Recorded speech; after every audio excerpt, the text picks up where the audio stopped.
ശാസ്താംകോട്ട ധർമ്മശാസ്ത്ര ക്ഷേത്രത്തിലെ വാനരന്മാർക്ക് ഓണത്തിന്റെ ഭാഗമായി ഉത്രാട സദ്യ നൽകി. വാനരന്മാർ സദ്യയുണ്ടുന്നത് കാണാൻ നിരവധി ഭക്തരും ക്ഷേത്രത്തിലെത്തിയിരുന്നു.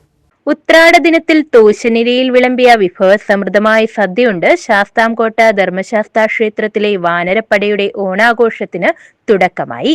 ധർമ്മശാസ്താവിന്റെ തോഴന്മാരായ വാനരന്മാർക്കായി കുത്തരിച്ചോറും പരിപ്പും പപ്പടവും പച്ചടിയും കിച്ചടിയും അവിയലും തോരനും കാളനും ഓലനും അടക്കവുമുള്ള വിഭവങ്ങൾ രാവിലെ 10:30 തൂശനിലയിൽ നിരന്നു.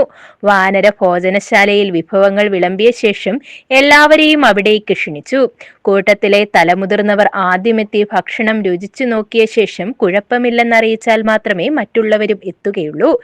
എന്നാൽ പതിവ് ഇക്കുറിയും തെറ്റിച്ചില്ല. കൂട്ടത്തിലെ മൂപ്പന്മാരായ സുലുവും രാജുവും പാച്ചുവും എത്തി സദ്യ രുചിച്ചു നോക്കി. കുഴപ്പമില്ലെന്ന് ഇവർ തലയാട്ടിയതോടെ മറ്റുള്ളവർ കുതിച്ചെത്തി. എന്നാൽ മൂപ്പന്മാർ കുട്ടിക്കുരങ്ങുകളെ ആട്ടിയോടിക്കുന്നതും കാണാമായിരുന്നു. ഇവർക്കായി മറ്റൊരിടത്ത് സദ്യ വിളമ്പി നൽകി. ശാസ്താംകോട്ട ശ്രീ ധർമ്മശാസ്ത്ര ക്ഷേത്രത്തിലെ വാനരന്മാരെക്കുറിച്ച് അറിയാത്തവർ ചുരുക്കമായിരിക്കും. ശ്രീരാമൻ്റെ കാലഘട്ടം മുതൽ ഇവിടെ വാനര സാന്നിധ്യം ഉള്ളതായിട്ടാണ് രേഖകൾ പറയുന്നതും ഐതിഹ്യവും അങ്ങനെയാണ്. എന്തായിരുന്നാൽ തന്നെയും ശാസ്താംകോട്ടയിലെ വാനരന്മാർ ഇതര ക്ഷേത്രങ്ങളിലോ അല്ലെങ്കിൽ മറ്റ് സ്ഥലങ്ങളിലോ ഉള്ള വാനരന്മാരെ അപേക്ഷിച്ച് കുറേ കൂടി നാട്ടുകാരുമായിട്ടും ഭക്തജനങ്ങളുമായിട്ടുമൊക്കെ ഇഴുകിച്ചേർന്ന് ഉള്ള ഒരു ജീവിതമാണ് അവർക്കുള്ളത്.